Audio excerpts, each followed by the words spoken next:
vivos y muertos están mezclados entre sí y puede incluso que una persona que biológicamente haya fallecido siga viva en la red y siga por el sistema interactuando, o por sus herederos del testamento digital puedan estar dando vida a alguien que ha fallecido biológicamente. Bueno, nos esperan unos años en los que habrá novedades, ya las hay en este momento, en esta cuestión de digitalización de la experiencia del dolor por la pérdida de un ser querido.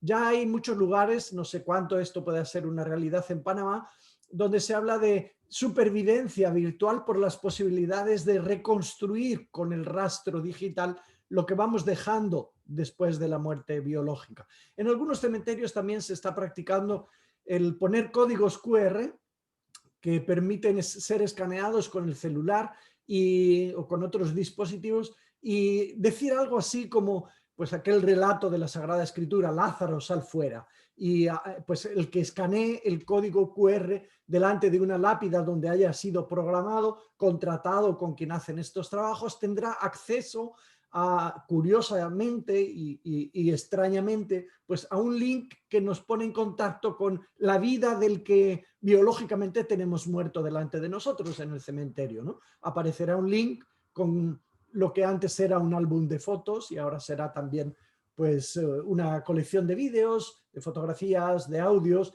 mensajes programados o por el propio difunto o por sus supervivientes.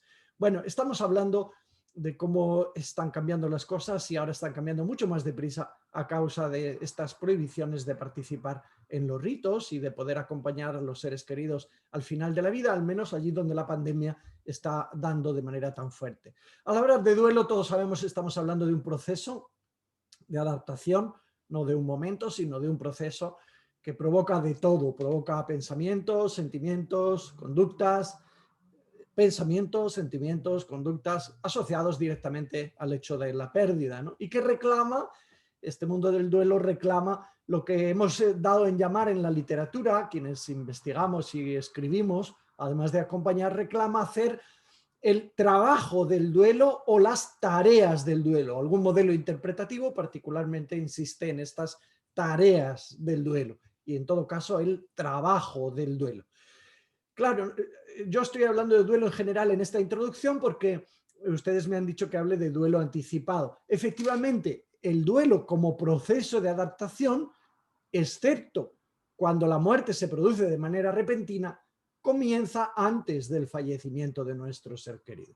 Es decir, si yo preveo que mi madre se va a morir, pues porque veo que tiene una enfermedad y se encuentra en situación avanzada, irreversible, pues ya me duele, de ahí viene la palabra, del latín, dolus, dolerse, me duele la pérdida que todavía no se ha producido de manera definitiva, sino que veo que se producirá en los próximos días o en las próximas semanas. En principio, creo que es bueno subrayar, como tantas veces lo habrán hecho ustedes desde la Fundación, subrayar que el duelo en principio es un proceso normal, que cumple una función adaptativa. Tenemos que adaptarnos. Yo tenía padre, ahora no lo tengo, me tengo que adaptar.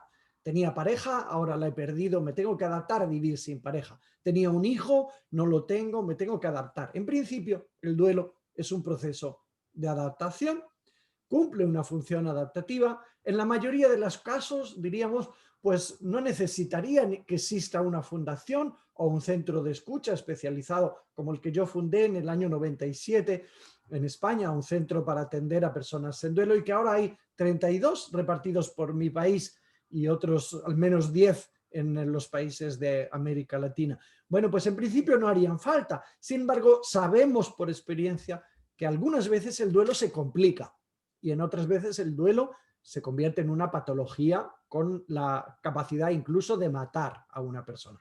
Es por eso que algunas personas necesitan efectivamente un acompañamiento que va más allá de la solidaridad más natural y del que es la familia y los amigos, y que va más allá de las posibilidades que uno tiene con sus recursos cognitivos y afectivos, intelectuales y sociales en general y espirituales.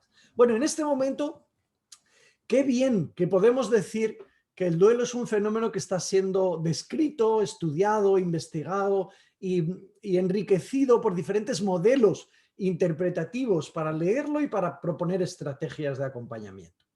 Esto no pasaba hace unas décadas. Hoy, bueno, conocemos el modelo, la entrada al modelo interpretativo del psicoanálisis, que insiste tanto en el apego, en los lazos, Freud y Melanie Klein. Conocemos otros modelos que tienen orientaciones más socioculturales, Lindemann, Tizón, un español que hace estudios muy interesantes. Ahí tienen la portada de una de sus obras, ¿no? Pérdida, pena y duelo.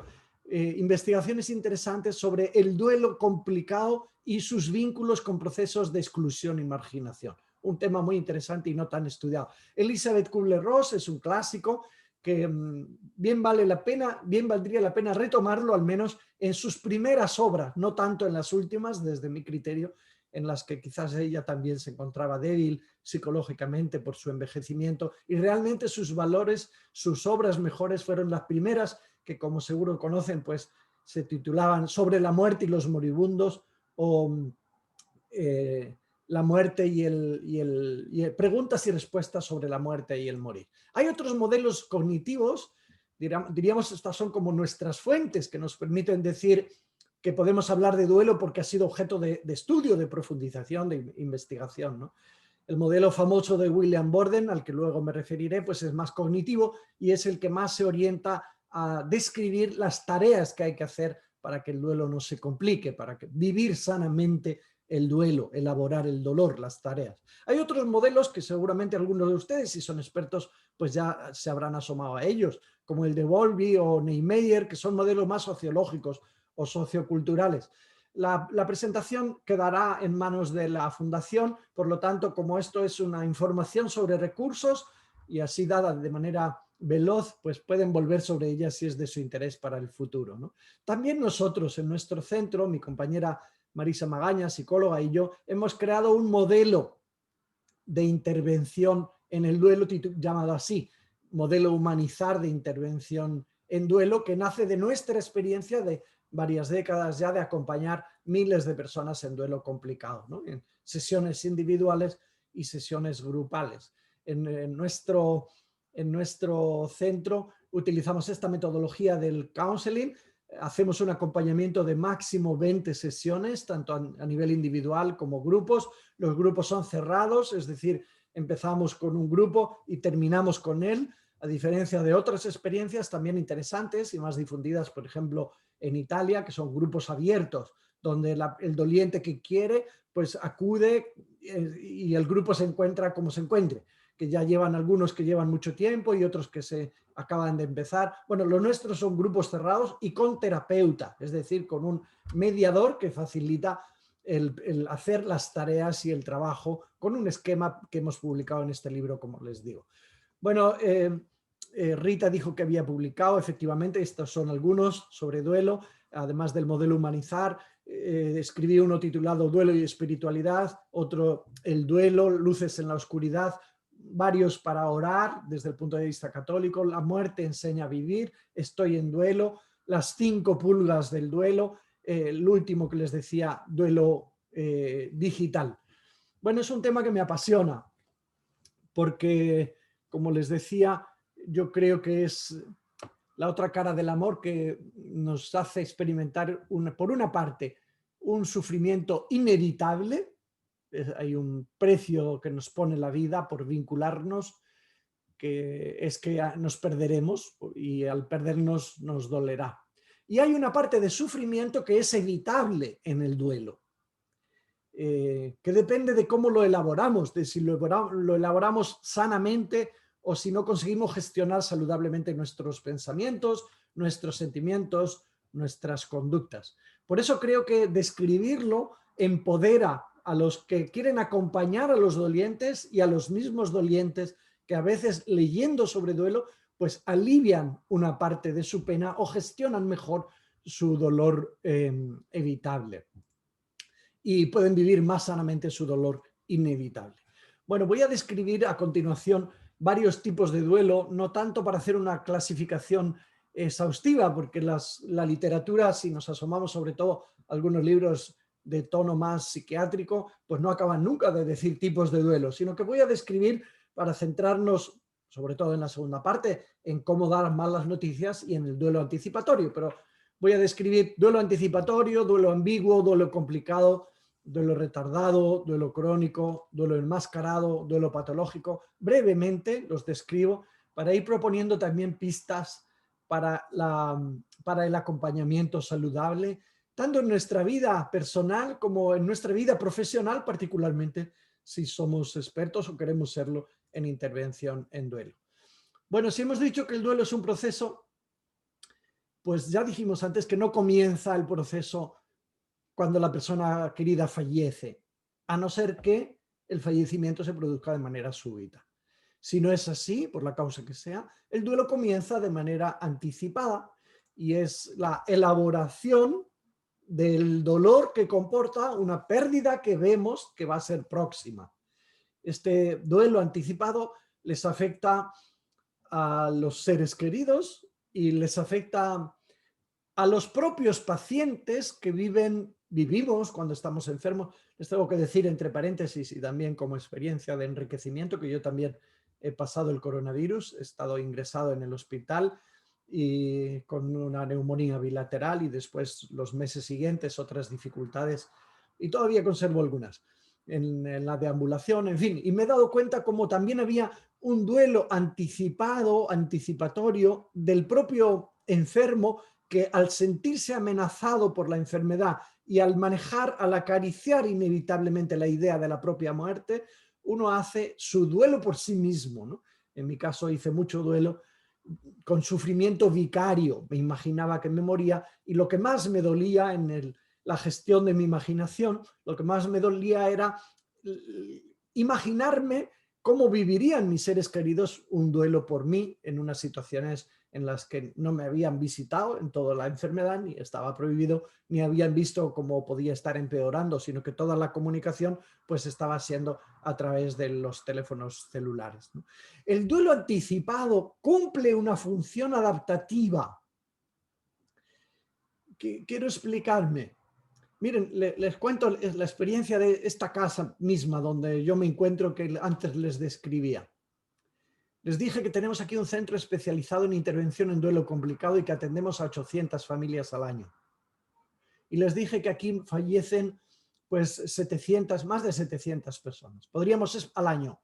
Podríamos imaginar que los familiares de los que mueren en este centro podrían venir después a ser ayudados en su propio duelo, al conocer la diversidad de servicios que ofrecemos.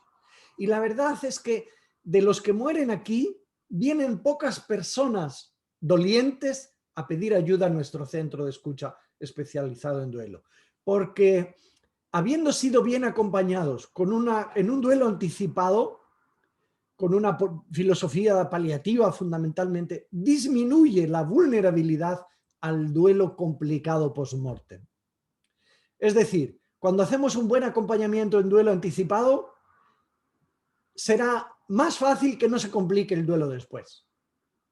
Por eso los que se complican el duelo post-mortem pues tienen más que ver obviamente con muertes súbitas, que no hubo un duelo anticipado para prepararse y sobre todo para ser bien acompañado. Bien sabemos que en el duelo anticipatorio o anticipado a veces se piensa con culpa sobre cosas muy concretas como el futuro entierro, la incineración, el cementerio y las personas que acarician estas ideas, las piensan mientras tienen a su ser querido vivo, se sienten culpables al darse cuenta de estar pensando eso. Y cuando lo comparten con los profesionales, por ejemplo, o con los familiares, es fácil que alguien les diga, no digas eso todavía, no pienses en eso, porque está vivo, ¿no? Y esto pueda reforzar el sentimiento de culpa. Quiero decir que acompañar en duelo anticipado requiere escuchar sin juzgar y permitir que las personas nos narren esos pensamientos que a veces son anticipatorios de lo que harán o los miedos que tienen en relación al post-mortem. Hay un duelo anticipatorio también ambiguo del que hay alguna bibliografía, algún libro monográfico, no recuerdo la autora, recuerdo que es autora, que se titula Duelo ambiguo y que insiste mucho en la ambigüedad del duelo de las personas anticipatorio, de las personas que tienen a un ser querido con Alzheimer u otras enfermedades degenerativas que hacen vivir mucho tiempo con capacidades disminuidas. Es decir, por poner un ejemplo, si yo tuviera a mi madre enferma de Alzheimer, en fase avanzada sobre todo, la tendría viva, pero en muy buena medida ya la habría perdido lo que ella significaba para mí cuando tenía sus capacidades y lo que yo significaba para ella antes de que la enfermedad le secuestrara las capacidades relacionales y afectivas, algunas de ellas por lo menos. Por lo tanto, es un duelo que cursa con una presencia física del ser querido que no ha muerto, pero una ausencia psicológica. Está ausente ya psicológicamente el ser querido, muerto, entre comillas, en parte, aunque esté vivo.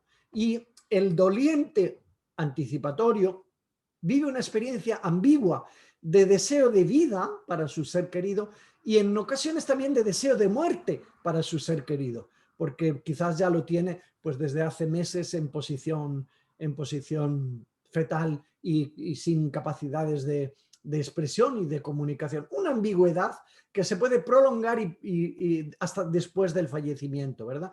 Cuando se produce el fallecimiento biológico, la persona podría decir en parte mi madre, por seguir con el ejemplo, ya murió cuando dejó de saber que yo era su hijo, o en parte pues estaba viva, y la ambigüedad entre desear la muerte y sentir que no había muerto sino ya estaba muerta antes, al menos en la dimensión relacional, en parte de la dimensión relacional, puede generar una situación ambigua. Como también genera una situación ambigua esas circunstancias que en parte también las están viviendo ustedes ahora a causa del huracán ETA, porque hay circunstancias en las que durante un tiempo no se sabe si el ser querido está vivo o muerto. En el caso de los desaparecidos, que a veces este duelo anticipado ambiguo puede durar unos días o unas horas o puede prolongarse durante años. Recuerdo una vez que en Colombia, cuando trabajé hice algunas actividades con la Embajada de Estados Unidos en Colombia, que entre otras cosas pues trabaja mucho con las víctimas de la violencia, y recuerdo una mujer que me decía que hacía 11 años habían secuestrado a su marido. Tenían una hija que tenía 13 años. Y que durante esos 11 años no tenía información de si su marido estaba vivo o muerto. Esto es lejos de la experiencia que yo tuve en mi propia carne, que a mí me avisaron por teléfono que un hermano mío había muerto de manera súbita, se ahogó mientras se bañaba en un río, pero no me dijeron cuál de los 7 hermanos que yo tenía eran. Y tuve que pasar horas, pero de un solo día, hasta que yo vi el cadáver cuando llegué a mi casa, en las que yo no sabía si mi hermano, si era uno o era otro. Y durante aquel tiempo, naturalmente, por mi cabeza pasó de todo, ¿no? La imaginación de que era uno, y el sentimiento de culpa, y la imaginación de que era otro. Bueno, esto que a mí me sucedió tan solo en un día, hay personas que les dura, pues como este ejemplo, hasta 11 años o toda la vida. En estos casos, la ambigüedad es de tal calibre que se puede decir que hablamos de un duelo imposible también, porque no se sabe si hay que hacer realmente el trabajo por la pérdida definitiva del ser querido o seguir nutriendo el dinamismo de la esperanza de que pueda aparecer. Y en todo caso, si uno le da de comer a la esperanza, ignora si en la hipótesis de que estuviera vivo y le reencontrara, el doliente ignora si seguiría queriendo mantener el vínculo que mantuvo. Es decir, esta mujer me decía, si mi marido volviera, si estuviera vivo, seguirá siendo mi marido, le reconoceré después de 11 años, querrá seguir siendo el padre de su hija que solo tenía 2 años cuando había sido secuestrada, identificará a mi marido y a su papá como realmente su papá. Esas situaciones son mucho más que ambiguas y mucho más prácticamente de duelo imposible. No sé si han escuchado dentro del duelo anticipado o anticipatorio esta expresión que se maneja en la literatura en nuestra lengua, el síndrome del hijo de Bilbao. Voy a presentar a continuación varias situaciones que se producen en el contexto del duelo anticipado. Se llama así en la literatura, o se puede encontrar también el síndrome del hijo de fuera. Los portugueses lo bautizaron síndrome del primo de Francia, otro modo de decir lo mismo, por si leen en varias lenguas, para describir esa situación que se produce en algunas familias cuando al ver que un ser querido está muy malito, próximo a la muerte, alguien llama por teléfono al quien vive lejos por el motivo que sea y le dice, por ejemplo, ven que papá está muy mal, ¿no? Y el que vive fuera intenta llegar a los pies de la cama antes de que muera su ser querido, ¿no? Esto es así en todas las culturas, desde mi experiencia, en todas las latitudes. Y el que llega de fuera, cuando se encuentra a su familiar que está tan malito, por eso le han llamado y por eso acude, es fácil que la rabia que le produce verle tan enfermo sea disparada contra los cuidadores. Y contra los cuidadores que pueden ser profesionales de la salud o que pueden ser los propios familiares. Pero cómo le tenéis así, pero cómo no le habéis llevado al hospital, pero cómo está tan delgado que no le dan de comer. Y pudiera suceder que surgiera un enfrentamiento agresivo, violencia entre cuidadores y el que viene de fuera, ¿no? El de esa ciudad de fuera, un enfrentamiento inútil, en lugar de que quien está cuidando a la persona que está al final de la vida reconociera que esto es un mecanismo de defensa universal, que es la proyección de la rabia hacia donde se puede. Pues si no se puede dar una bofetada a la muerte, pues se le da de cualquier manera inconsciente a quien está cuidando, ¿no? Que sería el último en realidad a quien se debería agredir. No sé si han tenido oportunidad de leer también en este contexto de duelo anticipado o anticipatorio, de conocer lo que significa el síndrome de Lázaro. La expresión en la literatura, normalmente la literatura psicológica, coge la expresión de la literatura bíblica, ¿no? El pasaje que en el Evangelio describe cuando muere el amigo de Jesús y le llaman y Lázaro sal fuera. Bueno, lo que quiere decir no tiene que ver con las creencias religiosas, sino más bien con esto que pasa en algunas ocasiones cuando una persona está mal y está empeorando y está empeorando y los familiares están viviendo la adaptación, el proceso adaptativo mientras espera un fallecimiento próximo, y el síndrome de Lázaro se da cuando la persona, en lugar de fallecer, mejora y se estabiliza. No mejora y se muere, porque eso también lo solemos describir con la expresión mejoría de la muerte en nuestra lengua, sino que mejora y recupera capacidad pues de seguir viviendo durante meses o quién sabe cuánto tiempo. Y genera un desajuste en los seres queridos, porque estaban adaptándose a una próxima pérdida y elaborando su duelo anticipado con su valencia adaptativa, ¿no? Piensa, por ejemplo, en este contexto que les he descrito antes, aquí que fallecen 700 personas en el año. Bueno, pues hay unas cuantas que vinieron porque su esperanza de vida era de 3 o 4 semanas y, digamos, los familiares y nosotros, los cuidadores, los profesionales, estábamos preparando todo para el desenlace.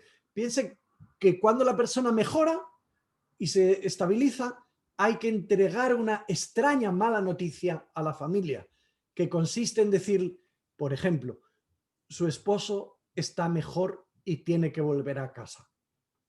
Y esto para algunas personas, lo que aparentemente sería una buena noticia, se convierte en una mala noticia, porque estaban en proceso adaptativo y en duelo anticipado adaptativo a una muerte próxima. Y pensar que estaba la persona institucionalizada en un lugar de cuidados y ahora tiene que volver a casa, siendo así que ya el familiar probablemente se encontraba en una actitud de comodidad porque recibía, entre comillas, recibía los cuidados médicos y de enfermería y sociales y psicológicos y espirituales para su ser querido. Ahora el retorno a casa, esta especie de resurrección, entre comillas, para entendernos, se convierte en un dinamismo que desafía las estrategias de acompañamiento de los dolientes en duelo anticipado y del propio paciente, ¿no?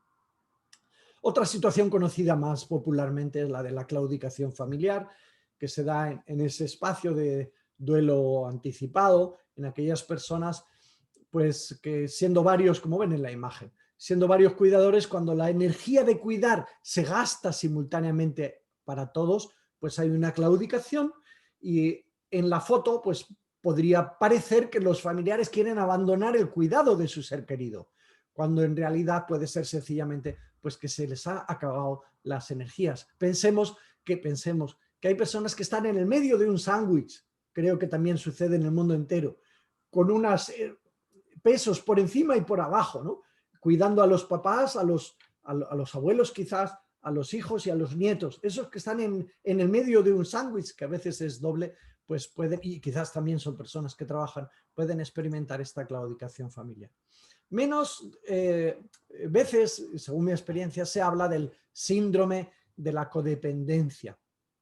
Es un fenómeno que se empezó a estudiar en el mundo de las adicciones a las drogas, pero que hoy día pues, se utiliza esta expresión también para describir un problema que se produce en algunos cuidadores de personas que están al final de la vida durante este duelo anticipado. Es decir, yo se lo digo con mis manos y miran la pequeña pantalla, si yo tengo a una persona a la que cuido porque es dependiente y yo soy el cuidador, pues debería estar claro que yo soy el cuidador y el otro es el dependiente. Sin embargo, a veces a nivel psicológico, relacional, el cuidador se convierte en dependiente del dependiente. Es decir, se siente, hay un libro titulado 36 horas al día y habla de los cuidadores de los enfermos de Alzheimer, que no deja de ser una exageración, ¿verdad? Porque un día tiene 24 horas, pero la experiencia subjetiva puede ser de una sobredosis de dedicación, ¿no? En la foto saldría alguien que está cuidando a su ser querido y no se separa del ser querido que dependiente ni a sol ni a sombra, ¿no? Y quizás justifica esta no separación de su ser querido porque dirá, si yo me voy, pues mi marido está mal y solo quiere ser cuidado por mí, o razonamientos parecidos. Bueno, pues la codependencia es un desafío para los profesionales del cuidado, porque algunos podrían correr el peligro de ensalzar una conducta virtuosa cuando en realidad hay un problema en el mundo de los vínculos, ¿no? Un espectador podría decir, mira, cuánto quiere esta persona a su madre,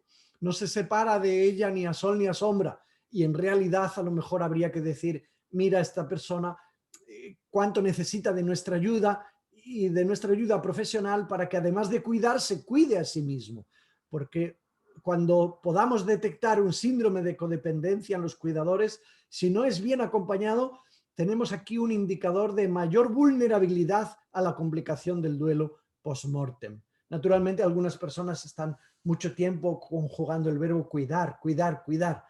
Y si siguen así años, pueden ser años. Cuando la persona cuidada fallece, se produce un gran vacío en el cuidador, ¿no? ¿Quién soy yo si era sobre todo cuidador? Ahora no tengo el destinatario y puede esto aumentar la vulnerabilidad al duelo complicado. Bueno, ustedes saben que una de las aficiones latinas de nuestra cultura latina en el duelo anticipado, en la relación con las personas que se aproximan a la muerte, es el pacto de silencio, ¿no? Es decir, en juego con la verdad y con las mentiras. Hay enfermedades en las que este juego de silencio, el intentar esconder el diagnóstico y el pronóstico, hay situaciones en las que esto no es posible, como la pandemia que tenemos ahora. Normalmente no escondemos el diagnóstico, sino que más bien lo comunicamos, ¿no? Por razones de salud comunitaria. Es un conflicto ético, pero es muy difícil que uno esté positivo al coronavirus COVID-19 y no reciba la información de que es positivo, ¿no? Lo mismo que nos sucedió en otra pandemia como la del VIH, el VIH, ¿no?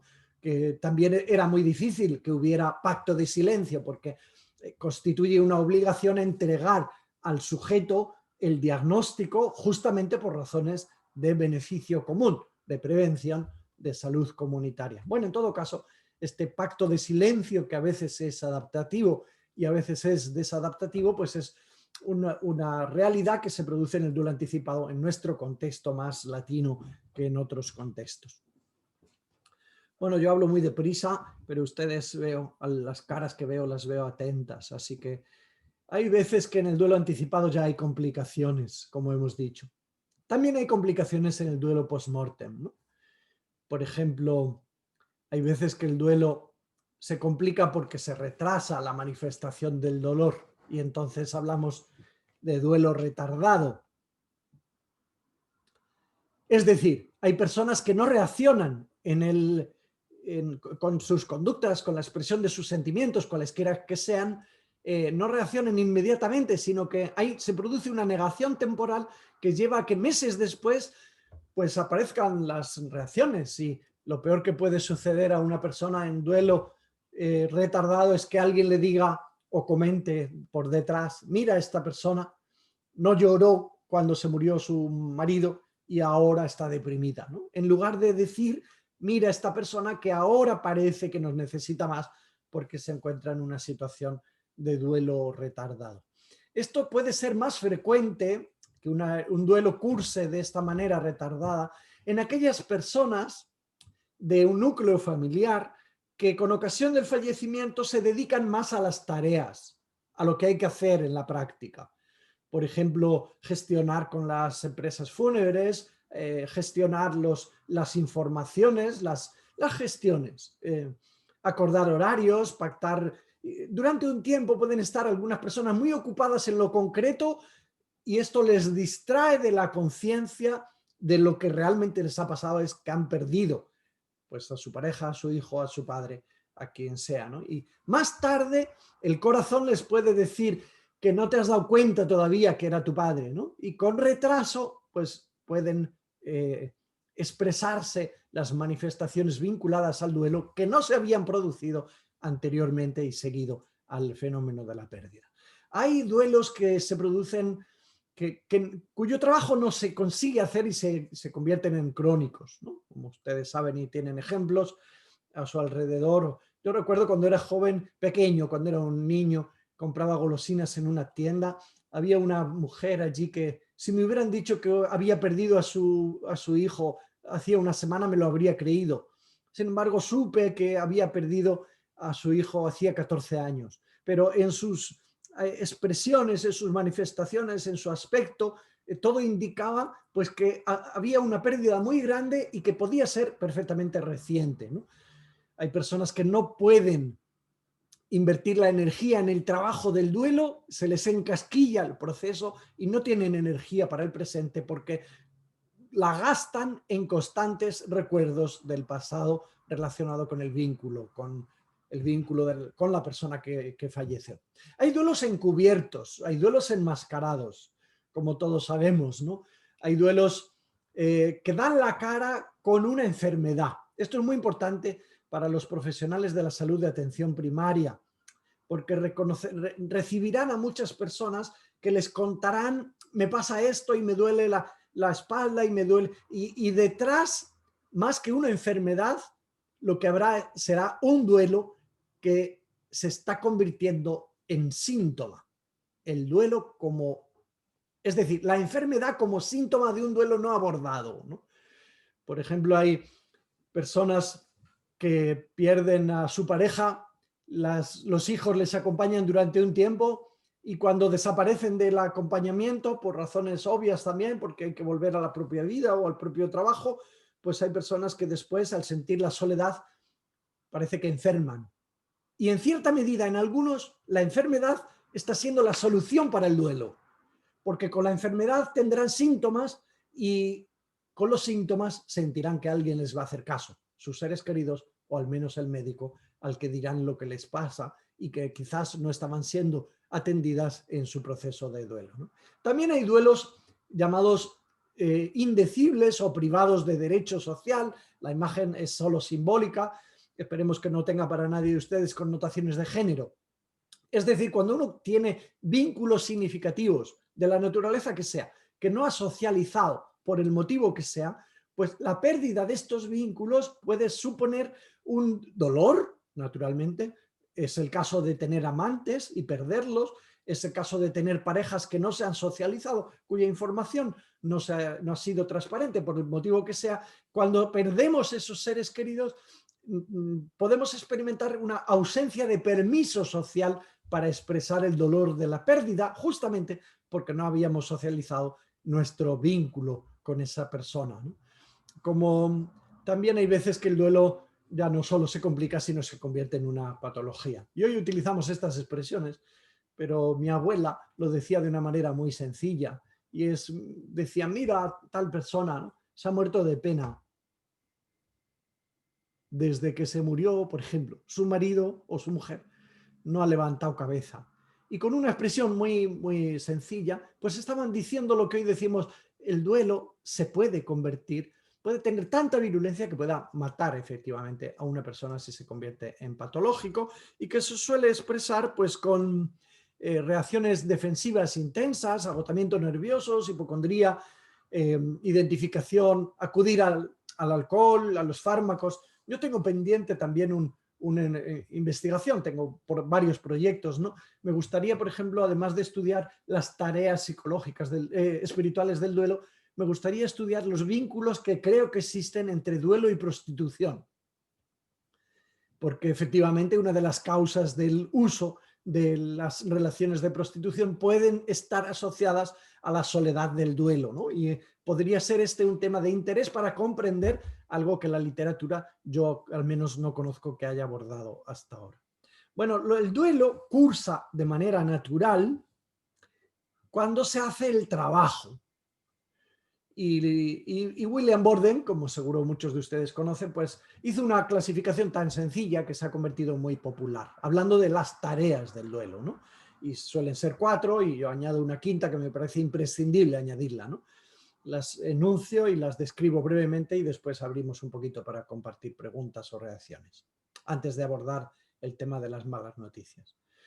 Aceptar la realidad de la pérdida es la primera tarea.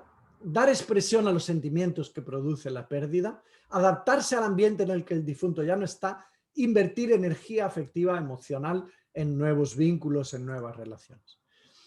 Aceptar la realidad de la pérdida realmente es una tarea.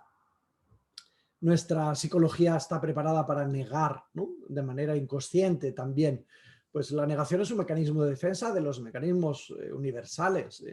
Y a veces la negación cursa de manera inconsciente mediante las experiencias de alucinación. Alucinaciones que se conocen como pseudoalucinaciones o alucinaciones vinculadas expresamente al dolor del duelo. Hay personas que dicen ver a sus seres queridos que han fallecido, oír a sus seres queridos que han fallecido, olerles, o alguien puede decir, estaba yo haciendo, por ejemplo, estaba haciendo la comida, entró mi marido, me puso la mano en el hombro, me dio un beso como siempre, o he ido a la cama y estaba allí la forma en el lugar de mi mujer y estaba caliente. Y estas experiencias las hace la persona y son experiencias alucinatorias, estando despiertos, son experiencias que tienen que ver con la resistencia de la psicología humana a la aceptación, que es la misma, la primera tarea y fundamental de la realidad de la muerte y de su característica de irreversibilidad. Mi ser querido ha muerto y esto es irreversible, ¿no? Bueno, pues efectivamente tenemos resistencias y nos defendemos, y uno de los objetivos del acompañamiento, cuando se profesionaliza en la fundación con los métodos que tengan y los modos que tengan, es acompañar a las personas a aceptar que la muerte es muerte, que es irreversible y que si hay alguna forma de supervivencia, pues no, esa no puede negar la muerte, ¿no? Será una supervivencia en el mundo de la fe o en la vida del corazón de los dolientes, donde seguimos dando vida a nuestros seres queridos perdidos. Una segunda tarea en este modelo famoso de William Borden es dar expresión a los sentimientos. Porque el dolor compartido se alivia, ¿no? Es una forma de consuelo, porque también la narración de lo que nos habita en el corazón da sentido a las personas. No puede ser que una muerte no sea narrada. El que narra pone orden, al poner orden prioriza, al priorizar pone valores y así se desahoga y al nombrar nos empoderamos. Y por eso es frecuente que muchas personas narren muchas veces lo mismo en duelo, ¿no? Y sobre todo cuando hay una experiencia de injusticia. Por ejemplo, la policía tardó mucho en llegar, o tardaron 3 días porque tomaron malas decisiones en encontrar su cadáver. Y es fácil que la persona vuelva a narrar, porque narrando está diciendo, digamos así, narrando las circunstancias, está contando de manera más barata una verdad que es muy cara de aceptar, que es mi ser querido ha muerto y esto es irreversible. Y lo contamos adaptándonos a esas narraciones tangenciales o esenciales también, que nos permiten desahogarnos y poner nombre a lo que pasó para que nuestro ser querido finalmente tengamos que decir que está muerto, ¿no? Y hay una tercera tarea en este modelo de William Borden, que es adaptarse al ambiente en el que el ser querido ya no está, ¿no? Que consiste, pues como todos sabemos, en hacer cosas concretas. Aquí hay personas que tienen muchas dificultades con desmontar la casa y reciclar la ropa o lo que cada uno quiera hacer. Al menos en mi experiencia hay muchas familias que no desmontan su habitación, que la convierten en un santuario, que conservan todo intacto. Hay familiares que siguen cocinando y poniendo el plato para el ser querido fallecido y piensan con esto que se están volviendo locos y a veces no lo cuentan porque tienen miedo a que les digan pero ¿cómo haces eso? Y no ser comprendidos en la narración. Bueno, también hay personas que tienen mucha dificultad pues en deshacerse de los bienes o reciclarlos o heredarlos, ¿no? Yo he tenido, en una ocasión recuerdo que dando una conferencia sobre esto, estaban esperando al terminar 5 personas que querían decirme curiosamente todas lo mismo y todas se avergonzaban y querían que nadie les oyera y todas el mensaje que me dieron fue este: yo tengo la toalla de mi hijo, la última con la que se secó, guardada en una bolsa y no puedo desprenderme de ella porque cada día voy a rescatar las moléculas que quedan para dar vida con los sentidos al ser querido ya fallecido. Bueno, estas tareas hay que hacerlas y en realidad uno podría decir, pues, ¿qué importa hacerlas antes o después? Lo cierto es que si no se hacen, pues algo queda pendiente en el proceso de elaboración del dolor por la pérdida de un ser querido. Y una cuarta tarea en este modelo descriptivo de William Borden, que es muy sugerente para el acompañamiento, es invertir energía emotiva en nuevas relaciones. Querer ocupa lugar. Cuando perdemos a un ser querido, todo el lugar queda ocupado por el dolor por la pérdida. Hacer el duelo significa liberar espacio, no para olvidarnos del ser querido, que sería cruel, sino para seguir amando y seguir construyendo vínculos que esperemos no quieran sustituir a quien perdimos.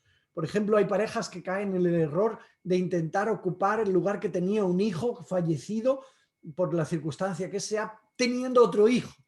Y cuando lo que se busca es que el nuevo hijo ocupe el lugar del anterior, pues puede ser que ayude poco, cuando en realidad pues tener un hijo es un proyecto de una pareja y sería mejor que no estuviera asociado a un hijo ya perdido, sino al mero hecho del sentido que puede tener la fecundidad y el amor para una pareja y para una familia.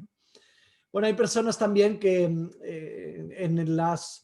el proceso de duelo se vinculan como, pues qué bien que hay asociaciones, fundaciones que permiten generar redes y algunas personas, yo soy patrono de honor de una fundación en Colombia que se llama Vida por amor a ellos, que son madres que perdieron a hijos maltratados, asesinados, y entonces me doy cuenta de cuánto bien hacen estas asociaciones, pero también de un peligro, cuando los que se asocian y vinculan se definen a sí mismos solo por el rol de estar en duelo.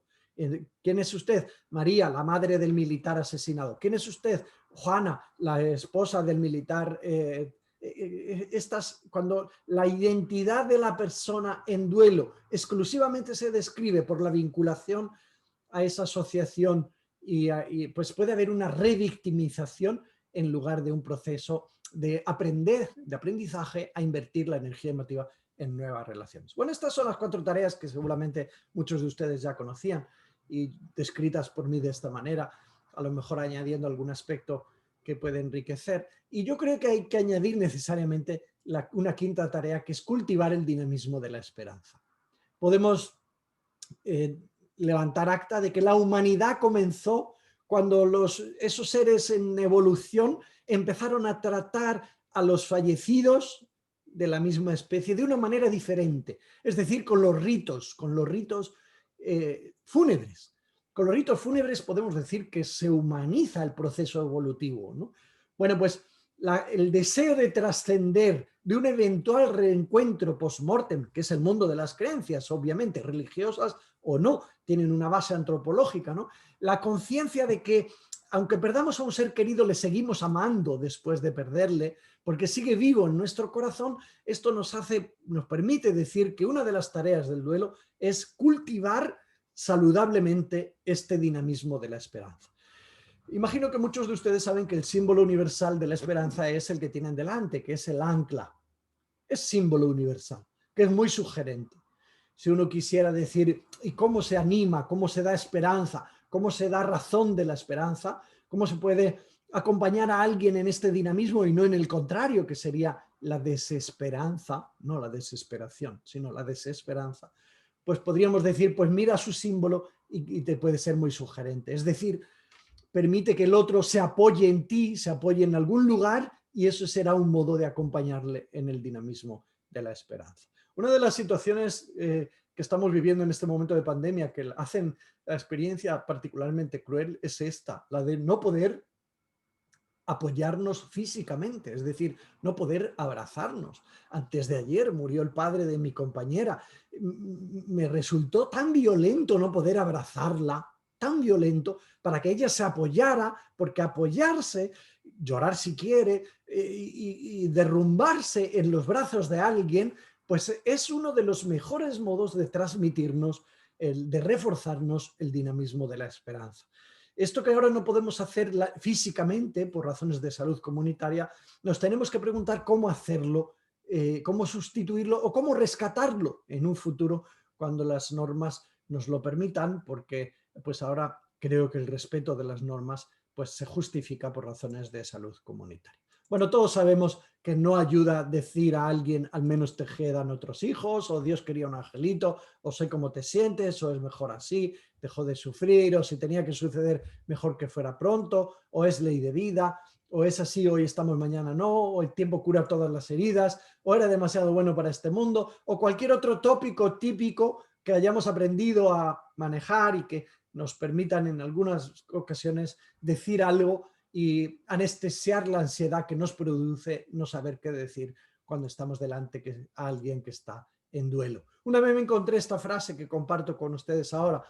Dice, cuando basta una palabra, evitemos el discurso. No se ve la palabra discurso, pero es esa. Cuando basta una palabra, evitemos el discurso. Cuando basta un gesto, evitemos las palabras. Cuando basta una mirada, evitemos el gesto. Y cuando basta un silencio, evitemos incluso la mirada. Bueno, eso puede ser un buen referente para acompañar en los procesos de duelo.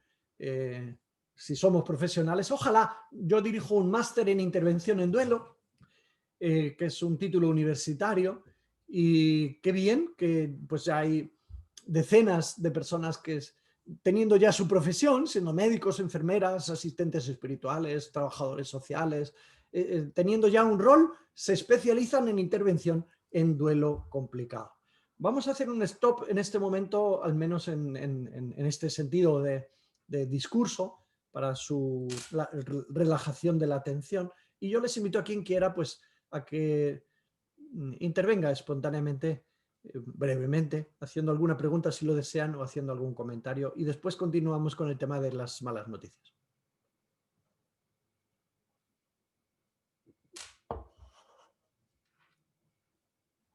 Tengo delante de mí también el chat que estoy leyendo, si alguien quiere formular la pregunta o la expresión de expectativas en relación a esta intervención para que yo las conozca en la segunda parte. Alguien dice, el duelo indecible en quien más puede ser aparente de amantes. En quien tiene, por ejemplo, vínculos de personas homosexuales que no hayan socializado, sin emitir juicios sobre nada, sino si el vínculo no se ha socializado. Por ejemplo, vínculos que se pueden tener en el ámbito laboral. Imaginen que yo tuviera un vínculo muy estrecho con mi secretario o secretaria, porque mucho de mi vida dependiera pues, de nuestras cantidad de horas que compartimos tantos días a la semana, ¿no? Y aún teniendo mi pareja y mi familia, imagínense, pues la pérdida de alguien que parece que solo es un vínculo laboral puede constituir un gran crack en la vida de una persona, ¿no? Y ser un duelo en parte indecible porque no es tan reconocido socialmente, ni las leyes tampoco reconocen este duelo con tanto interés, que si se muriera pues mi pareja. Y una persona puede experimentar tanto dolor por la pérdida de un compañero de trabajo como mejor no comparar, ¿verdad? Pero digamos, una persona puede experimentar mucho dolor por la pérdida de alguien que era pues su mano derecha, por ejemplo, durante años o décadas, ¿no?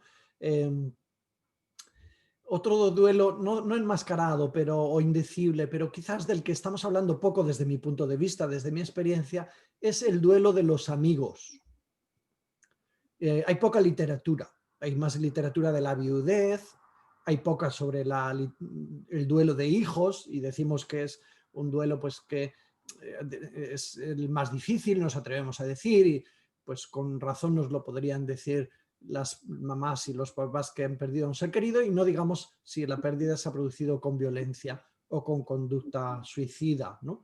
Pero el duelo de los amigos puede ser en ocasiones más intenso y doloroso que el duelo de un familiar y poco reconocido socialmente, aunque fuera un vínculo claramente socializado, ¿no?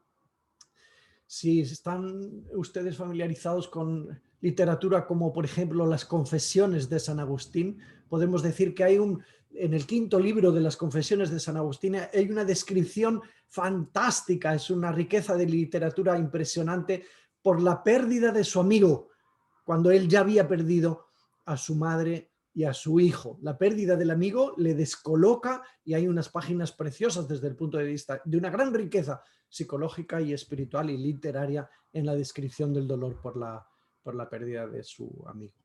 Alguien dice, claro, cómo no, si el duelo es un proceso de adaptación por la pérdida de seres queridos, cuando una mascota es muy significativa para una persona, lo que se sigue cuando se pierde es un duelo, obviamente. Es un proceso de adaptación que yo seré el último en dedicarme a compararlos, naturalmente. Creo que sencillamente toca comprender a las personas en lo que viven, en el dolor que experimentan, y si es nuestra tarea, pues acompañarlas. En todo caso, comprenderlas por ese dolor, ¿no? Alguien dice que una mujer está cuidando de su esposo encamado por largo tiempo y se vincule a otra pareja, estaría negando su realidad. Bueno, lo que sucede ciertamente es que al tener varios vínculos significativos con lo que podría entenderse el mismo significado, es decir, tener pareja, puede complicarse el duelo, porque luego es fácil que aumente el sentimiento de culpa, racional o irracional. No somos nosotros los jueces de los vínculos de los demás, ¿no? Pero describiendo el duelo, este podría imaginarse como un factor que aumentara la vulnerabilidad al duelo complicado. Les digo de paso que cuando en el mundo científico, al menos en algunos espacios, sobre todo en el mundo de los cuidados paliativos, para discriminar entre duelo normal y duelo complicado se utilizan instrumentos de medición, ¿no? Por ejemplo, son conocidos el cuestionario de Prigerson particularmente, pero si ustedes navegan en la red y buscan medición de duelo complicado, encontrarán diferentes instrumentos que pueden ser útiles particularmente para quien investiga o para quien tiene en su responsabilidad la asignación de recursos concretos a personas cuyo primer criterio sea estar experimentando un duelo complicado, ¿no? ¿Se puede Buenas recomendar? tardes. Sí, adelante. Buenas tardes. Sí, con permiso, adelante. Doctor Bermejo, me llamo Nilda Santamaría, soy psiquiatra. ¿Puede compartirnos su experiencia a propósito del duelo anticipado? ¿Cómo manejar aquellos hijos fuera del matrimonio ante un padre que se encuentra en una situación grave? Son hijos fuera del matrimonio. Obviamente la pareja de la persona, del padre moribundo, no permite que estos puedan visitarlo. ¿Cómo se maneja esa situación? Que no es para nada rara. Gracias. Sí, muchas gracias a usted. Este y cualquier otro duelo que... quiero decir, ¿cómo se maneja? Yo diría, son duelos personales. Y lo que lo complica, al parecer, es las dinámicas interpersonales dentro de los individuos, ¿no? De los vínculos que no permiten estar presente. En realidad, A mí lo que me parece es que no nos toca juzgar si el hijo ha nacido fuera del matrimonio o si es aceptado o no. Lo que nos toca es, al menos en este contexto que estamos interesándonos profesionalmente, digamos, por el duelo, es ser capaces de conocer, comprender la dinámica de la persona, tener recursos para interpretarla y para acompañarla de manera saludable. Allí donde una persona no sea permitida en su mundo vital por haber nacido fuera de la pareja matrimonial, no sea permitida para acompañar en un proceso final, pues habrá un elemento que aumenta la vulnerabilidad del duelo complicado. Es una situación de riesgo, ¿no? Si la pregunta es muy operativa, ¿cómo manejar esta situación? Yo diría como todo duelo, ¿no? Como todo duelo complicado, acompañando a las personas a hacer su trabajo, sus tareas pendientes. Lo que les voy a contar una anécdota, a ver que es un ejemplo, porque esta fue una chica joven que en una experiencia de verano estaba en un campo de verano europeo, que saben que tanto cambian las estaciones, pues en el campo con las compañeras y en una dinámica nocturna, en tiendas de campaña, en una dinámica nocturna tenían que ir por parejas y yendo en la noche por el campo, una de ellas se cayó por un terraplén y quedó malherida y llamaron naturalmente a los servicios de emergencia, se la llevaron a las dos, se las llevaron al hospital y a la que se había caído pues se murió. Y la persona que era su compañera de juego, sencillamente su compañera de juego, pues le pidieron que no dijera que había muerto al resto de compañeras de aquel campamento. Bueno, esta obedeció y volvió al campamento simulando el dolor por la pérdida, durante días, por la pérdida de su compañera en aquella dinámica. Bueno, después vino aquí después de un par de años porque su duelo se había convertido en algo que la estaba incapacitando de una vida normal de estudiante universitaria. Y yo aquí en alguna de mis compañeras vi cómo se dedicaban a reforzar la idea de que era injusto que no la hubieran dejado decir que había muerto su compañera, ¿no? Como una complicidad para decir tienes razón para protestar, porque tendrían que haberte dejado acompañar. Algo que es inevitable, ya no se puede corregir algo del pasado.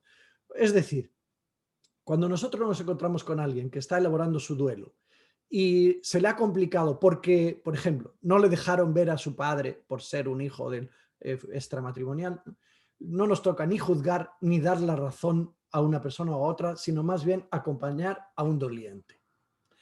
Y creo que dar la razón en el mundo tan complejo, ¿no? De hicieron mal, deberían haberte dejado entrar, pues creo que no forma parte del objetivo del acompañamiento, sino más bien ver lo que hay y en los elementos que ya no se pueden cambiar, lo que toca es buscar los modos como se quiere vivir lo que no se puede cambiar, ¿no? ¿Qué quieres tú que pase con lo que te ha pasado? Esto parece un juego de palabras, pero ¿qué quieres tú que pase con lo que te ha pasado, haya culpables o no haya? Y pues siendo así que en principio es indeseable, ¿no? Que te prohíban acompañar a tu padre, sea por un motivo o sea por otro, ¿no? También es indeseable que nos pase ahora y estamos todos pues lejos de nuestras posibilidades de acompañar a los seres queridos por otros motivos, claramente. Doctor, Mm. aquí tenemos otra pregunta que sería, ¿qué se puede recomendar a los cuidadores para evitar la codependencia? Sí, yo creo que la codependencia no deja de ser más que un trastorno del vínculo. Y yo ya dije algo, que es, esperemos que no haya observadores que dicen, mira qué persona, cómo le quiere tanto a su madre, por ejemplo, ¿no? Que no se separa y describir como si fuera virtuosa una conducta que en realidad debe ser confrontada. Una codependencia debe ser acompañada, confrontada, para intentar que se produzca una sana interdependencia, que es lo que yo creo que podría ser el descriptor de una relación saludable, ¿no?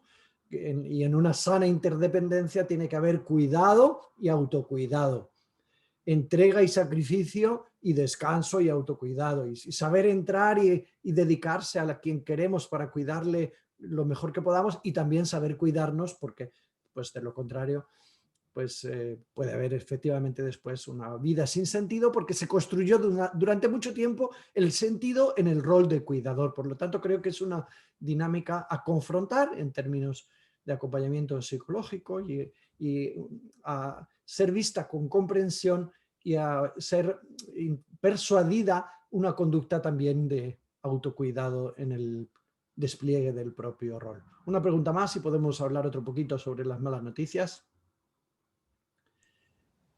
Bueno, no sé si alguien quiera abrir el micrófono y comentar algo al doctor. Sí, alguien preguntó, en tiempos de pandemia, ¿cómo manejar el duelo si no es permitido ser parte del proceso de enfermedad? Bueno, yo he escrito un libro, como les decía, entero para dar respuesta a esto, ¿verdad? Porque está pasando muchas cosas. La digitalización de la relación, los tanatorios digitales, los testamentos digitales, el duelo para muchas personas, el tanatorio o no sé cómo lo llaman ustedes, salas de velación o como quiera que sea, se están convirtiendo, nuestras casas están siendo, ¿no? Y nuestros abrazos son todos virtuales y es la hora de recuperar el poder de la palabra. Donde no hay abrazo, creo que tenemos que volver a los griegos que se hicieron expertos en oratoria, es decir, en aprender a usar la palabra, no para quedar bonito y para recibir aplausos popularmente, sino para ponerla al servicio del consuelo o de la terapia o de la adherencia, ¿no? Es la hora de la palabra. Yo espero que la palabra no aumente, la palabra que nos decimos a través de los WhatsApp o de los mensajes o las videollamadas o llamadas, espero que no aumente la tendencia a lamentarnos. Esto para mí es un criterio muy importante, ¿no? No aumentar la sensación de catástrofe. Fíjate qué desgraciado soy, no pude acompañarle y ha muerto solo como un perro. Cualquier expresión que refuerza la situación dramática, creo que está llamada a ser evitada, ¿no? Porque mucho del dolor depende del significado que una persona le da a la situación que vive, a las circunstancias en las que ha perdido a un ser querido, pero no son las circunstancias, sino el significado que la persona les da.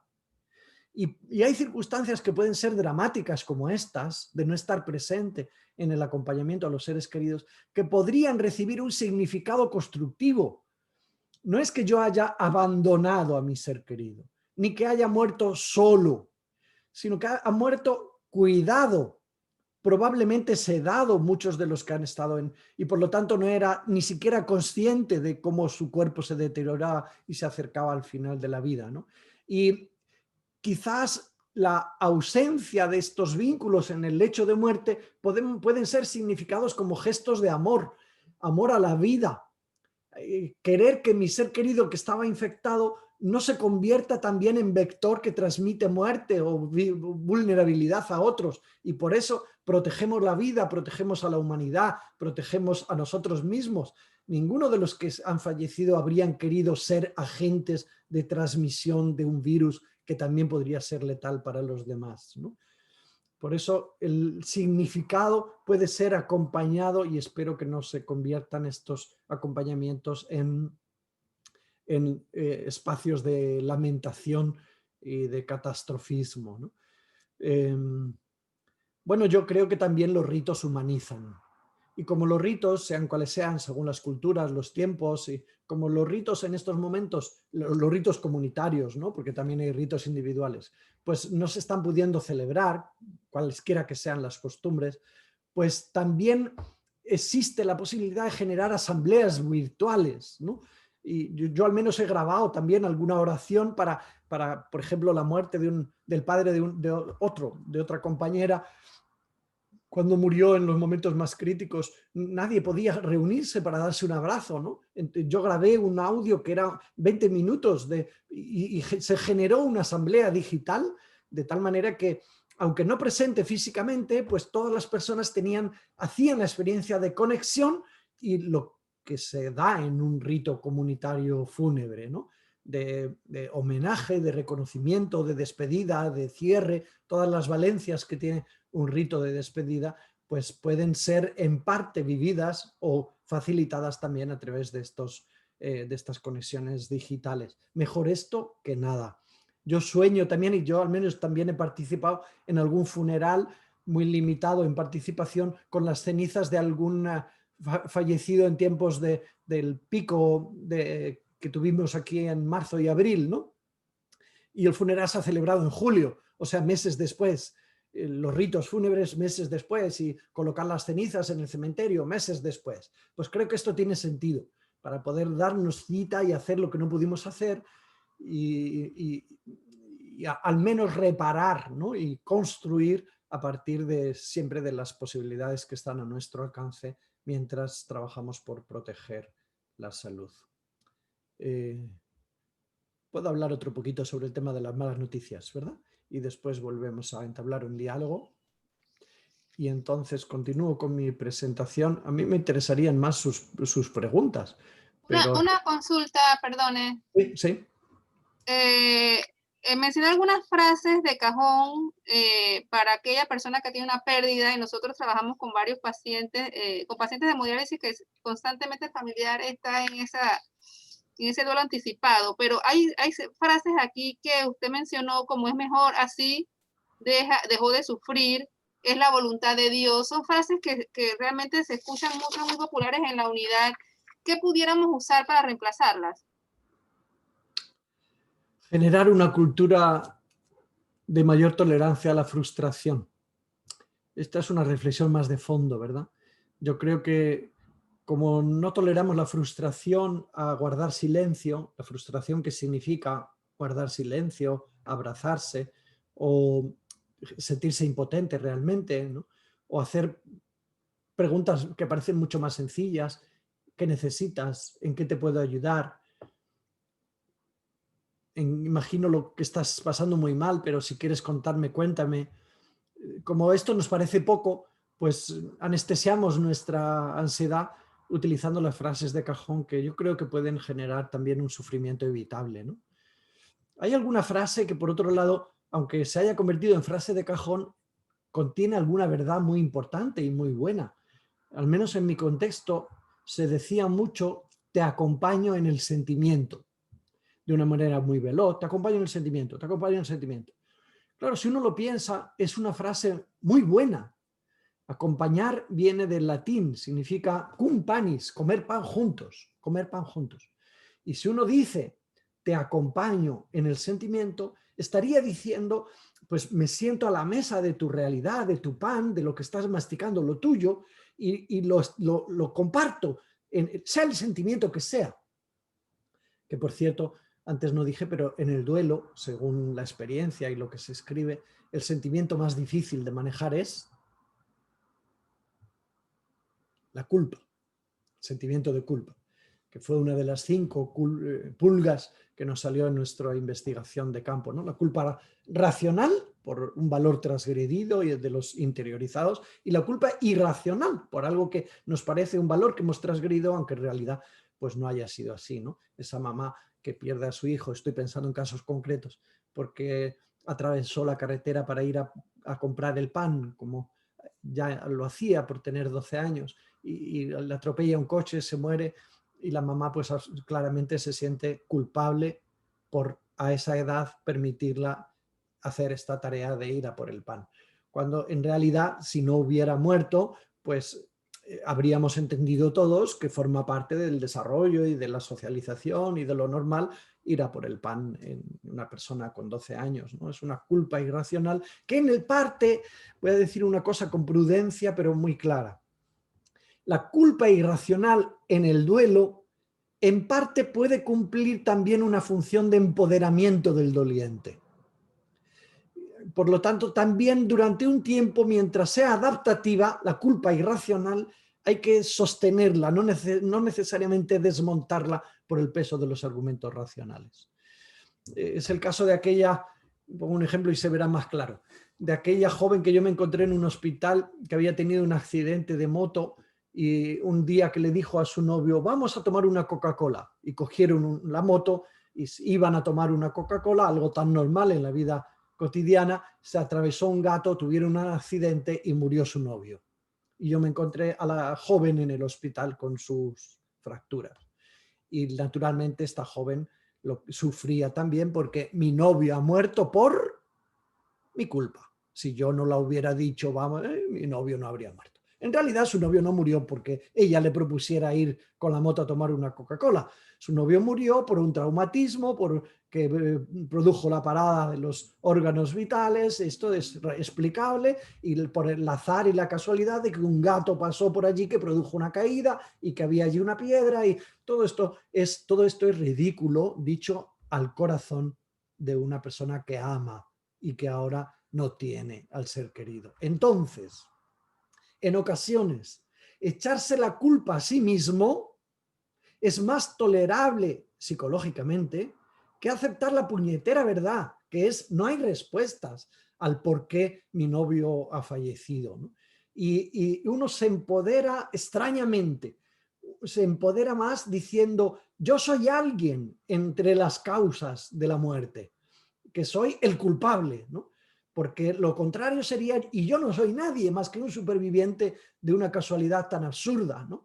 Como esto es menos tolerable, al menos durante un tiempo, puede ser, insisto, que el sentimiento de culpa irracional empodere a las personas en duelo y deba de ser comprendido y no necesariamente desmontado a toda velocidad, porque a la persona le puede estar ayudando a hacer una función. Ya no recuerdo cuál era la pregunta que desencadenó este comentario, pero, pero con toda la... he dicho lo que me ha iluminado la formulación de la pregunta. Sí, creo que era qué podemos hacer en este momento, ¿no? Creo que era eso. Bien, voy a decir algo más sobre las malas noticias, un poquito solo, porque me parece que será muy interesante seguir compartiendo en torno a las preguntas y a la experiencia, ¿no? Bueno, este tema de cómo dar malas noticias lo voy a abordar de manera genérica, no necesariamente en este momento. Algunas de las cosas que voy a decir son universalizables, obviamente, ¿no? Voy a decir qué son las malas noticias, el debate de si hay que darlas o no, sobre todo en contexto sanitario, que es donde se ha estudiado particularmente, ¿no? Porque una mala noticia también la da un policía cuando pone una multa, una mala noticia también la da alguien que anuncia que va a venir un huracán, y en realidad donde más se ha estudiado es en el contexto de la medicina. Hay un autor, Marcos Gómez Sancho, que voy a citar varias veces, que es autor de un libro titulado Cómo dar malas noticias en medicina, que tuvo diferentes ediciones y se ha convertido en un referente, ¿no? En principio, digamos que una mala noticia es cualquier información que ensombrece drásticamente las perspectivas de futuro de la persona a la que se informa, ¿no? Por ejemplo, comunicar un diagnóstico. Naturalmente es un pronóstico, ¿no? Naturalmente esta es una mala noticia. Dicho de manera más breve, podríamos decir aquella información que frustra las normales expectativas que habitaban en el otro. Pues esa información que frustra expectativas es una mala noticia. ¿Hay que dar malas noticias? Bueno, es obvio que hay algunas que son inevitables, ¿no? Le tengo que poner una multa, pues no sé si se puede evitar, pero en fin, hay malas noticias como por ejemplo en situaciones de salud comunitaria como ahora, en las que hay que darlas por razones de prevención, ¿no? El famoso dilema del que vamos a hablar ahora, de unos dicen que hay que informar, otros dicen que no hay que informar. En tiempos de pandemia, cuando está en juego la salud comunitaria, el dilema se disuelve y se resuelve diciendo que por encima de todo está la prevención, ¿no? Bueno, hay investigaciones que muestran que más del 85% de los médicos desean ser informados si ellos estuvieran afectados de una enfermedad progresiva y con pronóstico fatal. Solo el 8% desea no saberlo. Sin embargo, son solo un 58% los que dicen que informan habitualmente. Quiere decir que detrás de esto se esconde una dificultad, ¿no?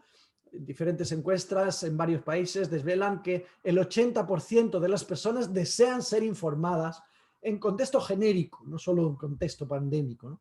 Y que un 15% de los médicos que dice que hay que decir la verdad, un 30% dice que no, todavía hay un 30%. Esto es cambiante también en la cultura, y en el momento histórico que estamos, pues es muy especial. Y un 55% pues que daría razones a favor y razones en contra. ¿Por qué algunos dicen que no hay que entregar la información de los diagnósticos y de los pronósticos? Normalmente se suele argumentar así: el diagnóstico no siempre es seguro, y menos el pronóstico, por lo tanto, pues se puede justificar una no información, es una crueldad inútil entregar una mala noticia de esta envergadura, podría desmoralizar, hay algunos que insisten mucho en esto, ¿no?, a la persona, deprimirse y dejar de luchar por vivir, y podría suicidarse, y aunque haya habido casos esporádicos, pues algunos los convierten en argumentos para decir que no, ¿no? Porque hay que proteger al enfermo, porque eso es, protegerle es un gesto filantrópico y de caridad, porque entre verdad y amor prevalece el amor y así se justifica la mentira piadosa, y porque el choque aumenta la angustia, paraliza el deseo de curación y puede acelerar el fin, no solo por suicidio, sino porque bajen las ganas de vivir, ¿no? Quien dicen que no hay que decir la verdad también argumenta porque así el médico declararía su capitulación, ya no puedo hacer nada por usted más que... Y entonces, en un contexto de poca cultura paliativa, donde se apunta mucho sobre el curar, curar y curar, pues el médico podría sentir que si ya no puedo hacer nada para curarte, tengo que capitular, ¿no? Bueno, quien dice que no, pues esto lo justifica más con que el que no se comunique la verdad, en la mayor parte de los casos, dicen, si es que eso lo hacemos no por caridad, sino por hedonismo. Es decir, el que justifica, mire, yo no digo la verdad a mis pacientes para que no sufran más, en el fondo está buscando cómo sufrir menos él mismo, ¿no? Es decir, cómo tener un contexto relacional de mayor placer en el sentido relacional, ¿no?, en el sentido de comunicación menos difícil, ¿no? Quien dice que sí, que hay que decir los diagnósticos, pues habla del derecho a la verdad, es que reivindicado como un derecho fundamental de la persona y es expresión del respeto que se le debe a la persona. Quien dice que sí, pues suele decir también que negando la verdad al enfermo grave se le impide vivir como protagonista su última fase, cerrar su ciclo biográfico, porque no sabiendo que está al final, no tiene conciencia de que eso es lo que puede vivir, ¿no?, lo que tiene, ¿no? Y pues así, quien dice que sí, dirá, si no lo sabe, no podrá hacer cosas legales, económicas, humanas, no habrá podido tener su experiencia espiritual de cierre, de vida intensa con sus seres queridos, como hubiera querido vivir apropiadamente. Este verbo podría estar muy bien traído, ¿no? Vivir el propio morir, que no me expropien la muerte, diría el poeta. Dejarme vivir mi propia muerte. Cuando esta no se produce de manera súbita, pues tendría un significado grandísimo de poder despedirse, de poder perdonarse, de poder darse las gracias, de poder expresarse lo que cada uno quisiera según su biografía, ¿no? Quien dice que sí, que hay que dar las malas noticias, pues argumentará también diciendo que si no, el otro no tiene la información, pues no puede gobernar su vida, le quitamos la posibilidad de gestionarla de manera autónoma, ¿no? Y que muchas veces una buena información es el mejor antídoto de uno de los grandes problemas éticos del final de la vida, que es el encarnizamiento terapéutico o el ensañamiento técnico, o bueno, como quiera que lo llamemos, pues la hiperabundancia de tecnología cuando ya no responde a unas expectativas razonables en su uso. Quizás sería bueno cambiar la pregunta, si hay que decirlo o no hay que decirlo, que en realidad es una reducción de un problema a un dilema, y esto es un modo, yo creo, inmaduro de abordar los problemas éticos o los conflictos éticos que se dan al final de la vida, y más que hay que decirla o no hay que decirla, quizás podríamos transformar la pregunta en cómo ayudar al enfermo a encontrar por sí mismo la propia verdad en esta situación que es la suya. Estoy pensando en este momento en la situación de comunicar la verdad sobre un diagnóstico y un pronóstico fatal. Porque otra cosa es dar las malas noticias de que alguien ha fallecido. Es otro tema diferente, ¿verdad? Eso es una información que de ninguna manera se puede evitar, aunque yo he asistido a una situación muy compleja en mi experiencia. Hubo una vez que había aquí una paciente de 38 años, me acuerdo de su nombre, era Olga, tenía 2 hijos y estaba su esposo de su misma edad. Los hijos me parece que tenían 11 y 14, quiero recordar. Y bueno, yo era un tiempo que no había viajado en el verano europeo a América, como solía hacer antes de la pandemia, y entonces me puse a acompañar más al pie de cama a los pacientes. Y esta mujer me dijo que fue muy intensa para mí aquella tarde, ¿no? Me dijo que ya se estaba poniendo cianótica, estaba en situación de últimas horas, y me dijo que quería despedirse de sus hijos. Y bueno, conseguimos que su marido fuera a por sus hijos, los trajera a este centro. Ella se despidió, yo les acompañé a dibujar, a narrar, a contar. Falleció Olga aquella tarde. Se quedaron aquí en los tanatorios, en las salas de velación que están debajo de mi oficina, y no llamaron a nadie, no informaron de la muerte de Olga. El esposo y los hijos menores de edad no informaron ni a la mamá de la difunta, ni a los amigos, ni a los hermanos. Fue para mí una situación difícil, que hice mis consultas también a los abogados para que me dijeran cómo estaba el mundo del derecho, ¿no? Si es una obligación o es un opcional informar de la muerte de, pues en ese caso era de su mujer, pero siendo así que también tenía madre y también tenía hermanos, ¿no? Y se quedaron aquí toda la noche hasta el momento del enterramiento, al día siguiente, sin informar a nadie. Durmieron tumbados aquí en el sofá, el esposo y los hijos. Y eso es lo traigo a la narración como ejemplo muy difícil de una no comunicación de la información post-mortem, ¿no? No del diagnóstico, del pronóstico, sino del fallecimiento. Situación realmente compleja, ¿no? Bueno, ¿cómo dar malas noticias?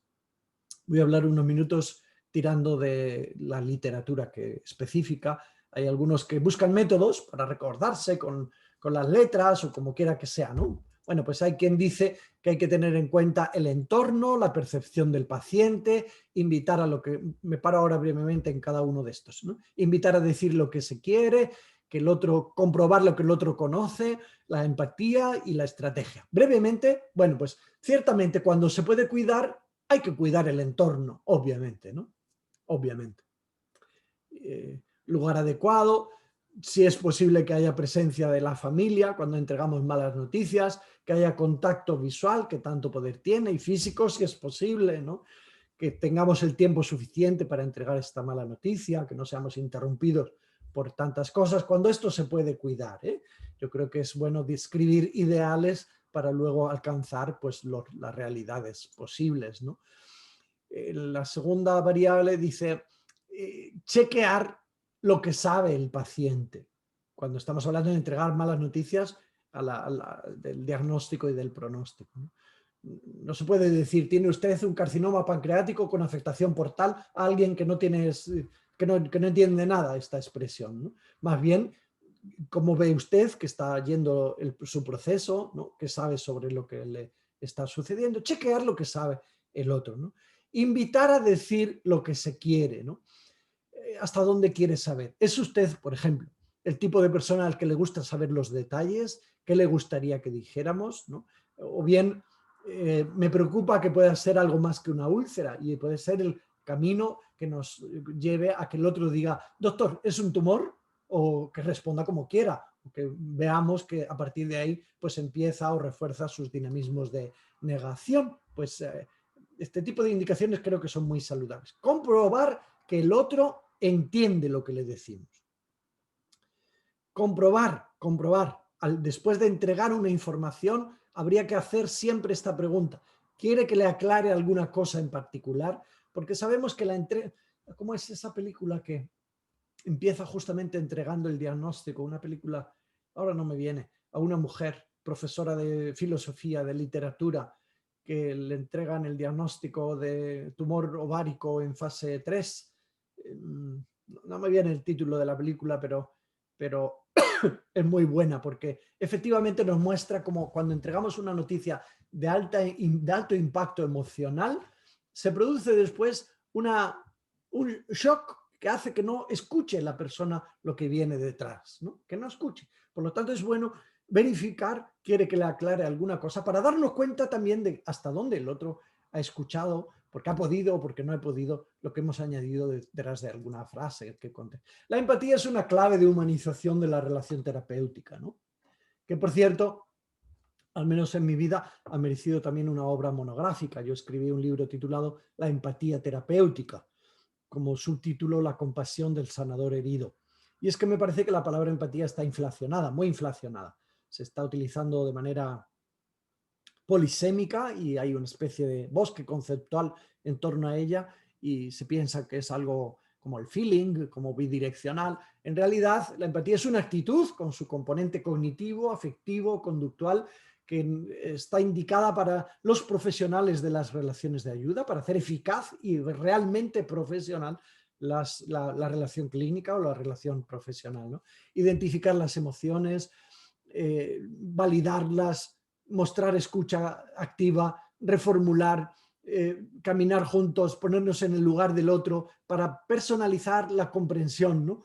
No es lo mismo entregar un diagnóstico a una persona que a otra, ni es lo mismo tu hijo se ha suicidado para una madre que para otra. Por lo tanto, ponerse en el lugar, por muy difícil que esto sea, ¿no?, como ejercicio cognitivo, afectivo y conductual, pues es un desafío para entregar malas noticias, como para toda relación clínica, por otro lado, o toda relación que quiera ser de ayuda, ¿no? Así es que en este método, con estas letras, pues se habla también de que ante la soledad e incertidumbre, resumir también, ¿no? Resumir. Si hemos estado hablando 5 minutos, pues resumir, ¿no? Verificar lo que el otro ha entendido, comprobar que se ha comprendido, formular un plan de seguimiento, asegurar que el otro no se va a sentir abandonado, ¿no? Además de estas claves o esta metodología, que en el fondo no sé si tiene mucho de metodología o de cosas obvias, pues Marcos Gómez Sancho, en este libro titulado Cómo dar malas noticias, con varias ediciones, pues añade otras consideraciones con las cuales pues damos después de nuevo paso al diálogo, ¿no? Esté absolutamente seguro de aquello de lo que va a informar. Parece obvio, pero bien sabemos pues que a veces pues se juega con las probabilidades y busque un lugar tranquilo en la medida que sea posible, donde haya privacidad y la persona pueda reaccionar.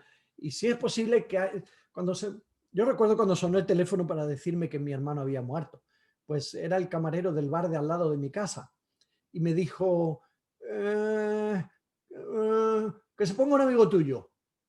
Bueno, yo ya en esta duda ya empecé a sospechar que algo malo había, ¿no? Y busqué a alguien que me dicen que se ponga un amigo mío. Y se puso un compañero y le dijeron, desgraciadamente, de manera tan mal, que un hermano mío había muerto sin estar enfermo, pero no le dijeron quién. Con lo cual, menudo cisco que tuve que, como les contaba antes, ¿no? Bueno, pues sí es posible que haya presente a alguien, porque se puede producir males irreversibles también en el que recibe la información, ¿no? Por eso una de las claves de la intervención en crisis es esta, intentar prevenir males evitables sobre sí mismo o sobre terceros cuando entregamos malas noticias muy intensas, ¿no?, a nivel emocional. Hay que reconocer que en los diferentes países suele haber leyes que dicen que el otro tiene derecho, ¿no? Y que en el fondo, aunque está después en otra diapositiva, pero digámoslo ya, la verdad no es del primero que la conoce, sino de su propietario. Y en los procesos de salud, de diagnóstico, a veces hemos gestionado mal estas dinámicas pensando que la verdad es del primero que la conoce, por ejemplo, el médico, en lugar de reconocer que la verdad es de su propietario. Una información de un diagnóstico no es del médico porque la conoce Dios primero. En realidad habría que reconocer, usted me dio el permiso para que yo accediera a su verdad con métodos diagnósticos, pero es su verdad. Incluso una buena estrategia sería la de preguntar cuando se inician relaciones profesionales en salud, preguntar al paciente, mire usted, le voy a hacer un proceso diagnóstico, vamos a hacerle un TAC, vamos a hacerle una analítica, informar. Cuando yo tenga los resultados, ¿qué quiere usted que haga con ellos? Y habrá personas que digan, hable con mi esposa y déjeme en paz. O habrá personas que digan, ni se le ocurra hablar con mi mujer, sino dígame a mí que ya gestionaré yo la información. Y aún teniendo esta situación también posibles excepciones, podríamos decir que muchos de los problemas sobre cuando se dice sí o no en torno a comunicar malas noticias sobre diagnósticos y pronósticos, pues se resolverían si hubiéramos preguntado en los primeros procesos, si hubiéramos preguntado al protagonista qué quiere que hagamos con la información cuando la tengamos.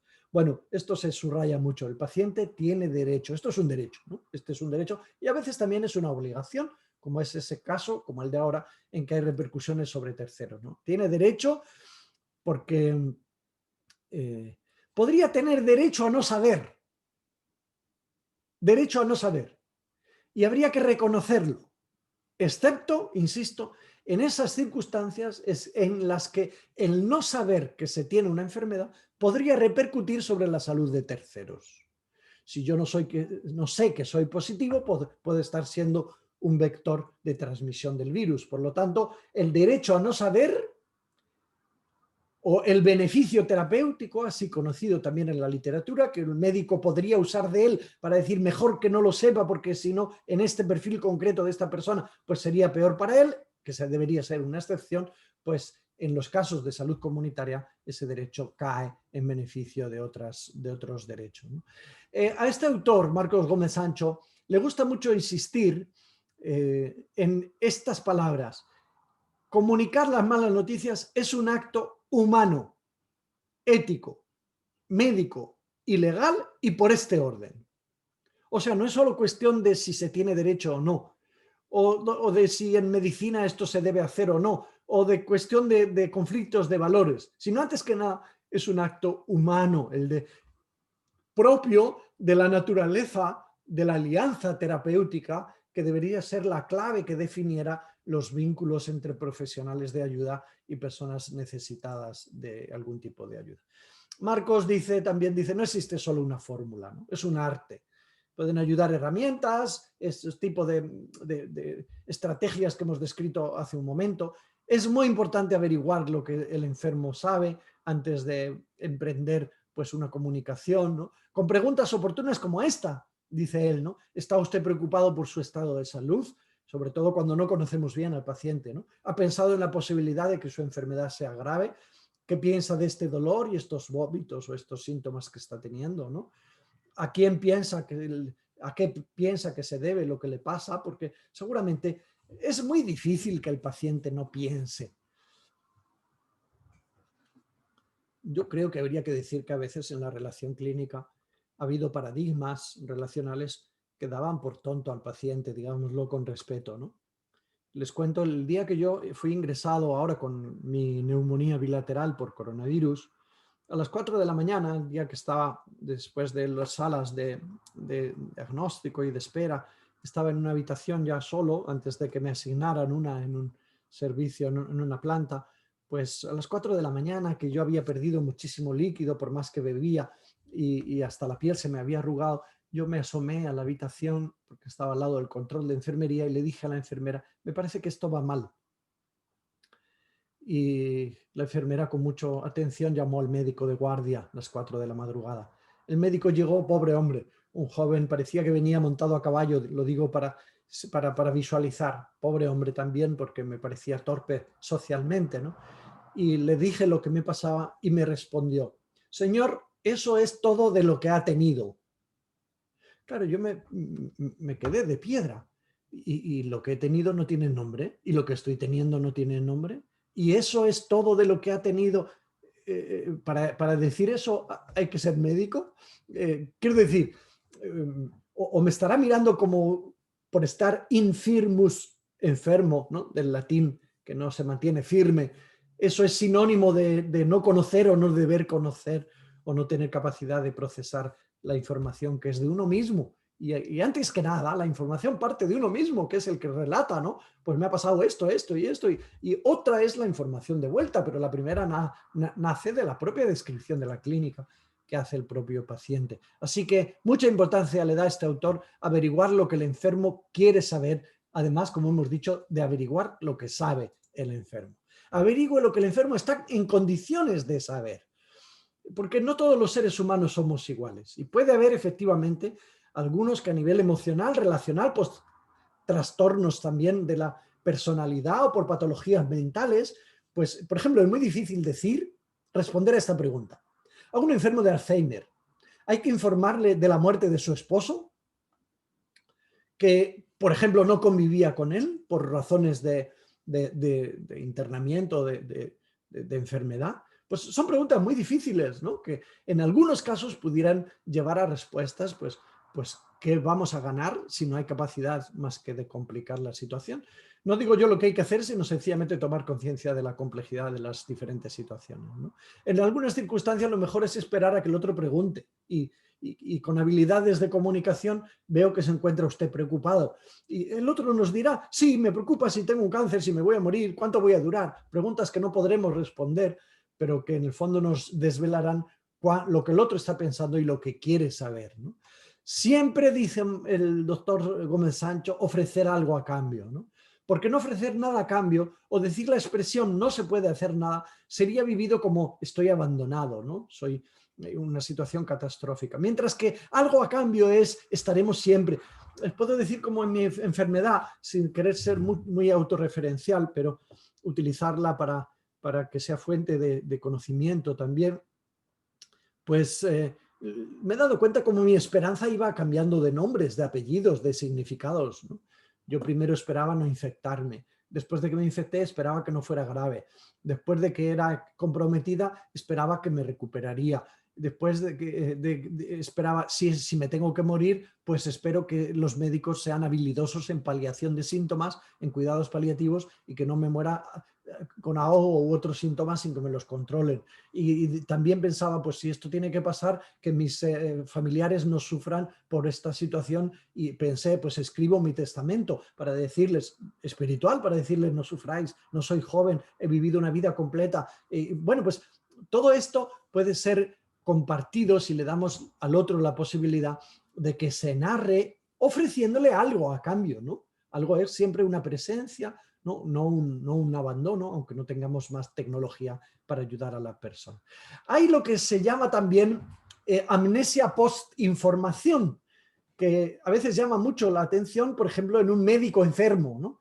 El médico, ¿cómo es posible que esté negando su propia realidad? Si él mismo era médico especialista en lo que ahora está teniendo él.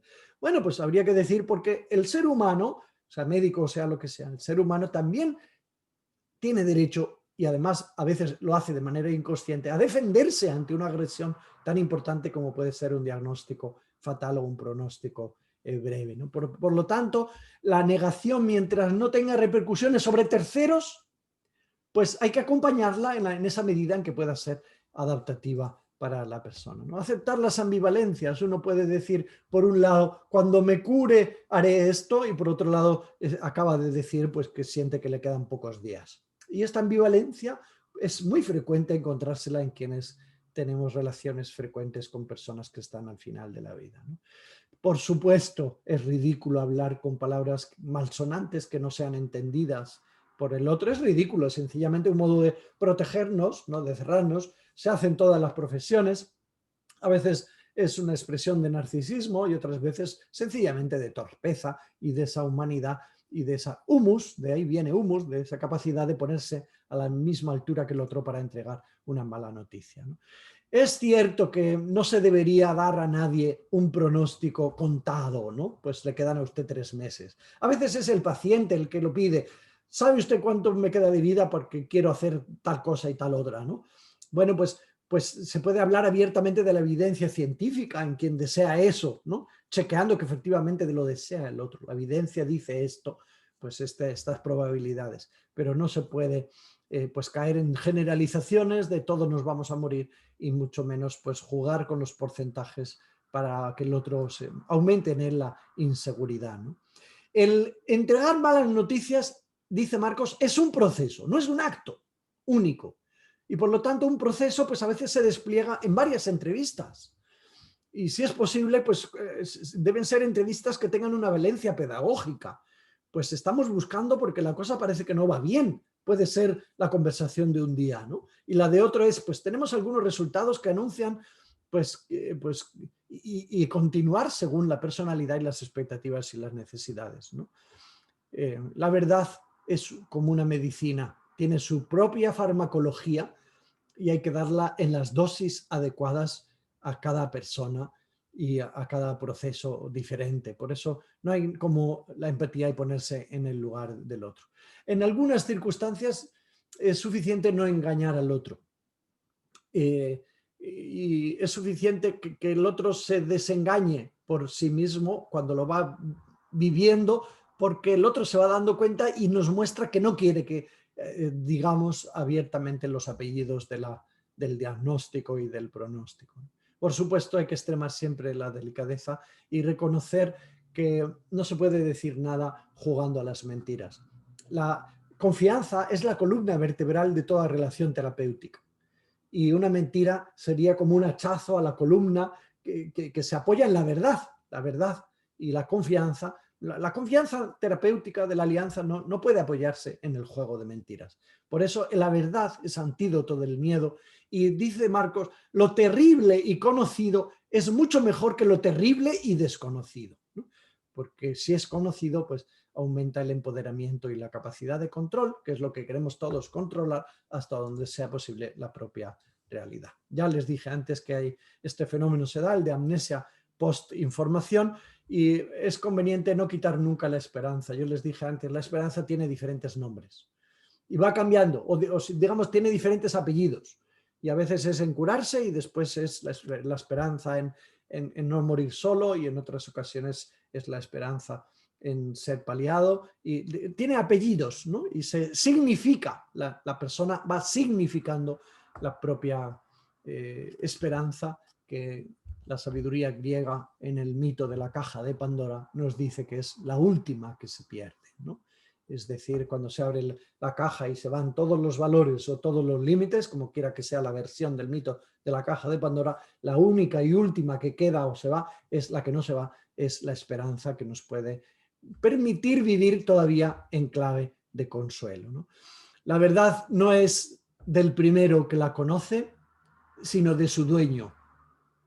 Y es justo pedir disculpas cuando no lo reconocemos, porque si uno piensa que por conocer primero, antes que el dueño, la verdad, tiene derecho a hacer con ella lo que quiera, sencillamente tiene que pedir disculpas por no haber gestionado bien la propiedad de la verdad, que es de su dueño. La sabiduría bíblica nos dirá que la verdad os hará libres. Pues bien, estas son algunas reflexiones sobre esta temática de manera muy limitada y centrada más bien en la entrega de informaciones sobre diagnósticos y pronósticos fatales, y el mundo de la comunicación de malas noticias puede ser muy amplio, y podemos tener unos minutos más para compartir algunas inquietudes o preguntas o comentarios. Gracias por la escucha en todo caso.